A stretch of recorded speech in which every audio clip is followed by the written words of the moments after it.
আমদানি নির্ভরতা কমাতে এবং বাজারজাতকরণের সুবিধার্থে বরিশালের মোলাদি উপজেলায় স্থাপন করা হয়েছে সয়াবিন প্রক্রিয়াজাতকরণ কেন্দ্র। এ নিয়ে বিস্তারিত জানিয়েছেন সহকর্মী Amit Hasan.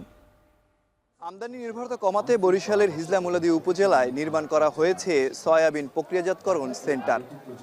Aggregate network limited এই প্রকল্পটি হাতে নিয়েছে এবং এর নাম দিয়েছে আশার আলো সয়াবিন প্রকল্প। এই প্রকল্পের মাধ্যমে এখানকার যারা কৃষক চাষি রয়েছেন তারা খুব কম সময়ে এবং কম খরচে তাদের উৎপাদিত কৃষি পণ্যটি বাজারজাতকরণ করতে পারবেন বিভিন্ন জায়গায়। এর ফলে যেভাবে কৃষকরা লাভবান হবেন, একই সাথে তাদের উৎপাদনও বৃদ্ধি হবে বলে মনে করেন এই প্রকল্পটির যিনি চেয়ারম্যান। এই অঞ্চলের কৃষকদের বিভিন্ন ধরনের কৃষি পণ্য, বিশেষ করে সার, কীটনাশক সহ নানা ধরনের সরঞ্জামাদি কিন্তু বিনামূল্যে প্রদান করছে। এই সয়াবিনের যে উৎপাদন সেটি কিন্তু বৃদ্ধি পাচ্ছে এবং এই উৎপাদন বাড়ার ফলে কিন্তু এখানে যে সেন্টারটি নির্মাণ করা হয়েছে সেখানে কিন্তু তারা এখানে সংরক্ষণ করতে পারছেন।